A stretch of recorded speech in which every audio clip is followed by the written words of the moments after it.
अस्सलाम वालेकुम dear students, आज हम Icom part 2 principles of accounting के लेक्चर नंबर 5 को स्टार्ट करने जा रहे हैं। बेटे हमने अपना chapter number 1 accounts from incomplete record start किया था, जिसमें हमने देखा था कि अकाउंट्स फ्रॉम इनकम्प्लीट रिकॉर्ड किस सिस्टम पे बेस करता है। हमने कहा था ये बुक कीपिंग के सिस्टम सिंगल एंट्री पर बेस करता है और इसमें हमने दो मेथड को डिस्कस किया था। उन दोनों मेथड में से सबसे पहले मेथड को हमने स्टार्ट किया था जिसमें हमने opening statement of affairs, closing statement of affairs और स्टेटमेंट ऑफ प्रॉफिट और लॉस को डिस्कस किया था।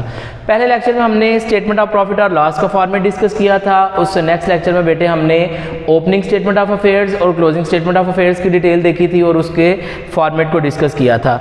नेक्स्ट लेक्चर में फिर हमने अपना क्वेश्चन नंबर 1 डिस्कस किया था, पेज नंबर 43 पे क्वेश्चन नंबर 1 था। आज उसी से हम फर्दर आगे क्वेश्चन नंबर 2 को स्टार्ट करते हैं। आपका पेज नंबर 43 है बुक का, उस पे क्वेश्चन नंबर 2 है हमारे पास, जिसे आज हम स्टार्ट करेंगे।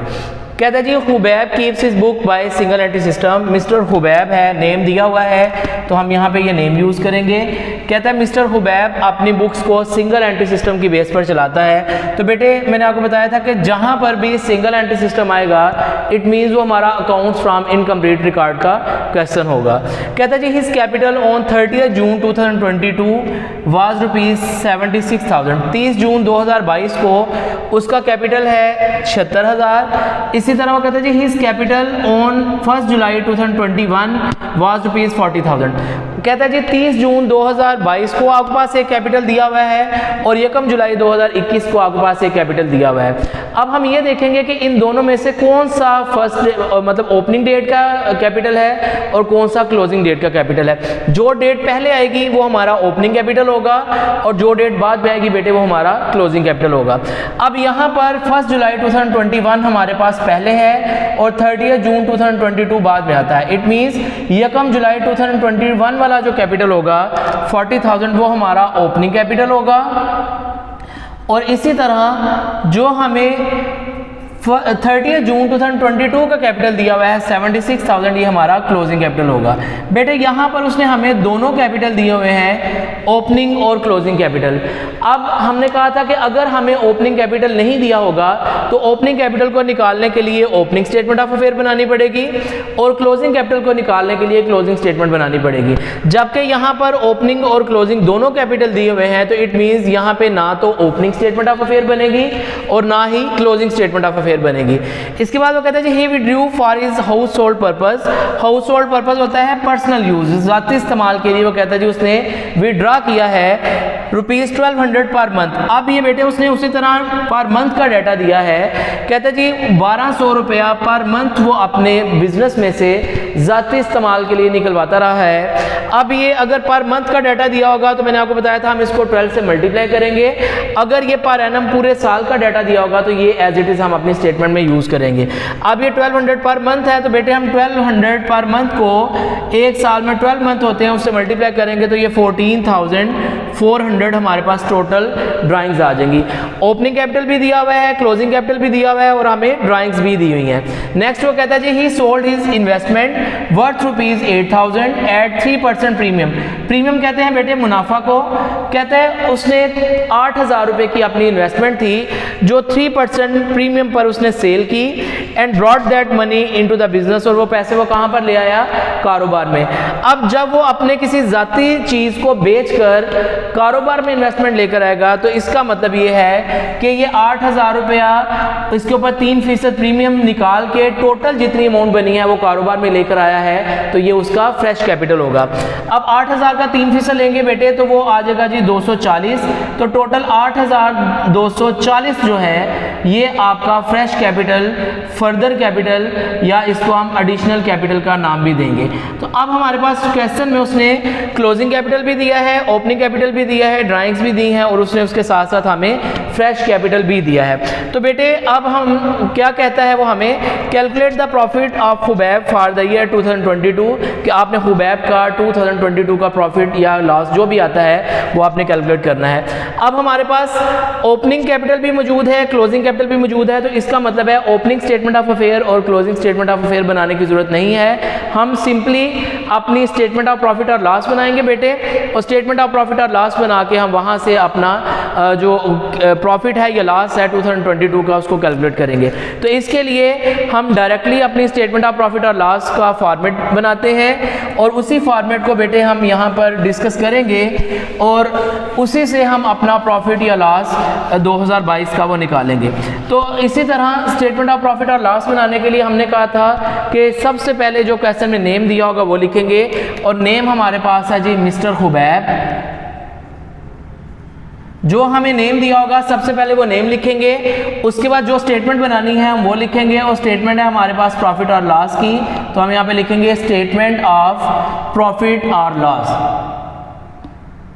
कि ऐसी स्टेटमेंट जिससे हमें या तो प्रॉफिट मिलेगा या हमें लॉस मिलेगा। और उसके बाद हम यहाँ पे लिखेंगे फॉर द ईयर एंडिंग।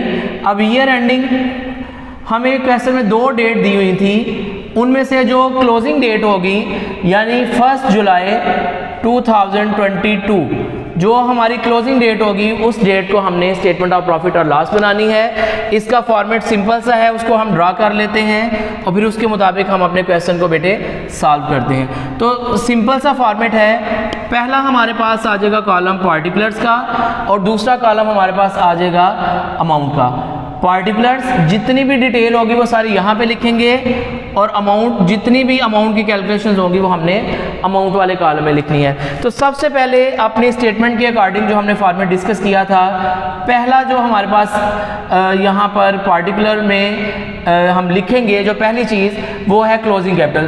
मैंने आपको बताया था बेटे इसको आप क्लोजिंग कैपिटल भी लिख सकते हैं और इसको आप कैपिटल एट द एंड के नाम से भी लिख सकते हैं। तो चाहे तो आप क्लोजिंग कैपिटल लिख लें या कैपिटल एट द एंड लिख लें। अब ये कितना है हमने क्वेश्चन में डिस्कस किया था, जो हमने चीज़ें लिखी हुई थी उनको लहदा करके, तो हमने लिखा था कि क्लोजिंग कैपिटल जो बेटे हमें दिया हुआ है वो है क्वेश्चन में 76,000 जो हमें क्लोजिंग डेट 1 जुलाई 2022 का दिया हुआ था। सबसे पहले क्लोजिंग कैपिटल लिखेंगे, फिर हम उसमें ऐड करेंगे ड्राइंग्स। अब ड्राइंग्स हमारे पास कितनी है हम देखेंगे कि क्या पर मंथ है या पर एनम है। अगर तो पर मंथ है तो हम उसको 12 से मल्टीप्लाई करके लिखेंगे, अगर पर एनम होगा तो हम उसको एज इट इज लिखेंगे। ड्राइंग्स उससे कहा कि 1200 पर मंथ वो विड्रा करता रहा है अपने ज़ाती इस्तेमाल के लिए, तो 1200 को बेटे 12 से मल्टीप्लाई करेंगे तो वो हमने निकाला था 14,400। अब ये जो 14,400 आया है ये हमारी ड्राइंग्स है। हम क्लोजिंग कैपिटल में ऐड करेंगे ड्राइंग्स को 14,400, इसमें ऐड करके हमारे पास जो आंसर आएगा वो आएगा 90,400। अब ये जो क्लोजिंग कैपिटल में ड्राइंग्स ऐड की, ड्राइंग्स ऐड करके जो आंसर आएगा वो यहाँ पे हम लिखेंगे। इसमें से फिर हम ऐड करेंगे इंटरेस्ट ऑन ड्राइंग्स। अगर तो बेटे हमें क्वेश्चन में इंटरेस्ट ऑन ड्राइंग्स दिया होगा तो हम यहाँ पे लिखेंगे, नहीं दिया होगा तो हम इसको स्किप कर देंगे। अब क्वेश्चन में चूंकि इंटरेस्ट ऑन ड्राइंग नहीं दिया हुआ तो हम इसको स्किप करते हैं। इसके बाद हम इसमें से लेस करेंगे अपना फ्रेश, फर्दर या एडिशनल कैपिटल। इसमें से लेस करेंगे फ्रेश कैपिटल या फर्दर कैपिटल के नाम से भी आप इसको लिख सकते हैं, या आप इसको एडिशनल कैपिटल के नाम से भी लिख सकते हैं। उससे कहा था जी 8,000 रुपये की उसकी कोई इन्वेस्टमेंट थी जो उसने सेल की 3% प्रीमियम पर, तो वो हमारे पास 240 बना। तो टोटल इनको मिला के हमारे पास 8,240 रुपये का फ्रेश कैपिटल आया जो हमने इसमें से लेस करना है। इसमें से लेस करेंगे 8,240, तो हमारे पास क्लोजिंग कैपिटल और ड्राइंग्स को ऐड करके जो आंसर आया था उसमें से हमने फ्रेश कैपिटल को माइनस किया। जब हम इसमें से फ्रेश कैपिटल को 8,240 को माइनस करेंगे तो हमारे पास जो आंसर आएगा वो आएगा जी 82,160 रुपीज़। अब हम इसमें से लेस करके जो आंसर आया है 82,160 रुपीज़, इसको नाम देंगे एडजस्टेड कैपिटल का। ये आ जाएगा जी एडजस्टेड कैपिटल। अब ये जो एडजस्टेड कैपिटल आया है इसमें से हम लेस करेंगे अपना ओपनिंग कैपिटल। इसमें से हम लेस करते हैं ओपनिंग कैपिटल जो हमें क्वेश्चन के अंदर दिया हुआ था इसको मैंने आपको बताया था कि हम ओपनिंग कैपिटल भी कह सकते हैं और इसको हम कैपिटल एट द बिगिनिंग के नाम से या कैपिटल एट द स्टार्ट के नाम से भी लिख सकते हैं। ये बेटे आपकी अपनी मर्जी है कि आप इसको ओपनिंग कैपिटल लिखना चाहते हैं तो ओपनिंग कैपिटल लिख लें, कैपिटल एट द बिगिनिंग लिखना चाहते हैं तो वो लिख लें, या कैपिटल एट द स्टार्ट लिखना चाहते हैं तो आप वो लिख लें। वो था हमारे पास 40,000, इसमें से हम 40,000 अपना ओपनिंग कैपिटल माइनस करते हैं, माइनस करके हमारे पास आंसर आएगा 42,160। ये जो आंसर आया है इसमें से हमने लेस करना है इंटरेस्ट ऑन कैपिटल। अगर तो हमें इंटरेस्ट ऑन कैपिटल बेटे दिया होगा तो हम क्वेश्चन में से इस आंसर में से उसको माइनस कर लेंगे, अगर इंटरेस्ट ऑन कैपिटल नहीं दिया होगा तो हम इसको एज इट इज छोड़ देंगे। अब इंटरेस्ट ऑन कैपिटल नहीं दिया हुआ तो हम इसको स्किप करेंगे। स्किप करने के बाद अब हम देखेंगे कि हमारा आंसर प्लस में आया है या माइनस में आया है। अगर तो बेटे हमारा आंसर प्लस में आया है तो वो प्रॉफिट कहलाएगा, और अगर हमारा आंसर माइनस में आया तो वो हमारा लॉस कहलाएगा। अब ये प्लस में है 42,160 रुपीज़, तो ये हमारा प्रॉफिट होगा, तो हम यहाँ पे लिखेंगे प्रॉफिट फॉर द ईयर, या हम इसको net profit for the year के नाम से भी लिख सकते हैं। तो अगर ये आंसर माइनस में आता तो हमने इसको लॉस फॉर द ईयर के नाम से लिखना था। बेटे हमने इस क्वेश्चन नंबर 2 को यहाँ पे सॉल्व किया है, जिसमें सबसे पहले हमने क्लोजिंग कैपिटल लिखा जो कि 76,000 दिया हुआ था, उसमें फिर हमने ड्राइंग्स को ऐड किया, ड्राइंग्स पर मंथ थी तो हमने उसको 12 से मल्टीप्लाई किया, 12 से मल्टीप्लाई करके जो अमाउंट आई हमने यहाँ पे लिखी। उसके बाद इसमें से हमने फ्रेश कैपिटल माइनस किया, फ्रेश कैपिटल माइनस करके जो अमाउंट आई 82,160 रुपीज़, ये हमारा आया एडजस्टेड कैपिटल। इसमें से हम ओपनिंग कैपिटल या capital at the start minus करेंगे, माइनस करके हमारे पास आंसर आया 42,160 रुपीज़। अब ये हमारे पास आंसर जो आया है इसमें से हमने इंटरेस्ट ऑन कैपिटल माइनस करना है। अगर तो क्वेश्चन में इंटरेस्ट ऑन कैपिटल दिया होगा तो माइनस कर लेंगे बेटे, अगर नहीं दिया होगा तो हम इसको स्किप कर देंगे। अब इंटरेस्ट ऑन कैपिटल नहीं था दिया हुआ तो हमने इसको स्किप किया, और यही आंसर एज इट इज हमारा 42,160 रुपीज़ नीचे आ गया। अब अगर तो ये आंसर प्लस में है तो हम इसको प्रॉफिट का नाम देंगे, और अगर ये आंसर माइनस में है तो हम इसको लॉस का नाम देंगे। चूंकि ये आंसर प्लस में था बेटे तो हमने इसको प्रॉफिट फॉर द ईयर के नाम से यहाँ पे लिख दिया है। तो ये था बेटे आज का हमारा क्वेश्चन नंबर 2 जिसको हमने सॉल्व किया है। उम्मीद है आपको इस क्वेश्चन की समझ आ गई होगी। मिलते हैं नेक्स्ट लेक्चर में इंशाल्लाह ताला, तब तक के लिए अल्लाह हाफिज़, अस्सलाम वालेकुम।